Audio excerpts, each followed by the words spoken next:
Today by Liverpool City Council aims to warn the local population of the consequences.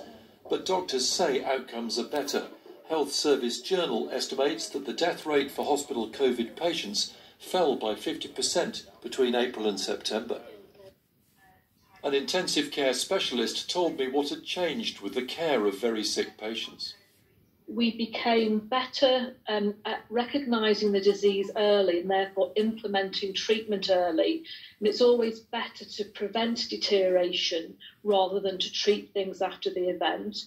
And of course, we saw developments in terms of potential drugs that may have a benefit for patients. More patients are pulling through, but it takes time for them to recover. Some have ongoing symptoms after leaving hospital. And as more beds are occupied, there's a chance others will miss out on less urgent treatment and operations. Hugh Pym, BBC News. Downing Street has said that Brexit trade talks are over and there is no point to negotiations continuing unless there's a fundamental shift in the EU's position. Boris Johnson says Britain should get ready for leaving without a deal on January the 1st after an EU summit in Brussels concluded it is the British who should be making concessions. Here's our Europe editor, Katya Adler. EU leaders had lots on their mind at this summit, the COVID crisis first and foremost. But eyes and ears here were also very focused today on Downing Street.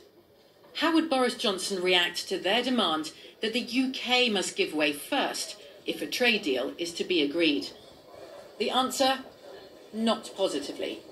It's clear from the summit that after 45 years of membership, they are not willing, unless there is some fundamental change of approach, to offer this country the same terms as Canada. And so with high hearts and with complete confidence, we will prepare to embrace the alternative and we will prosper mightily. Downing Street's clear message: trade talks are over unless the EU changes its tune. No chance, retorted France's Emmanuel Macron. Nous sommes conscients.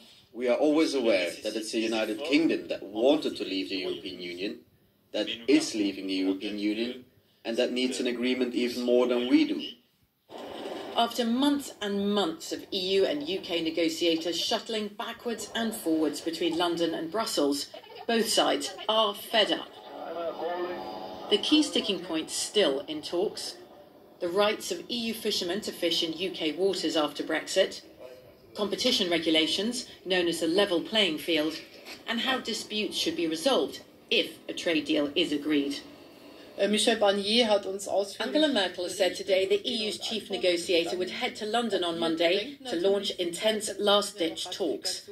But this evening the government said no. As things stand, there was no point. This flexing of muscles and ultimatum giving by the UK and the EU is hardly surprising at this stage.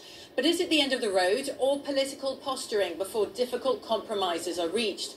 Concessions are going to be needed by the government and the EU if a deal is to be found. And for those who really believe in this deal, tonight feels like a case of so near and yet so far. Katya Adler, BBC News, Brussels.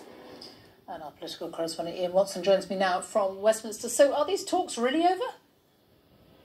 Well, I think, Sophie, if you were to listen to the rhetoric coming out of Downing Street, you could assume that the door to further trade talks has been slammed firmly shut. We heard from the Prime Minister there saying that we could prosper without a trade deal. His official spokesman went even further and said the trade talks were over because the EU wouldn't change its negotiating position. And tonight, Lord Frost, the UK's chief negotiator, spoke to his EU counterpart Michel Barnier and in effect told him it wasn't worth his crossing the channel for any future talks at this stage. But it turns out that both men have agreed to stay in communication, probably by phone, early next week. So the door to future trade talks, in fact, remains slightly ajar.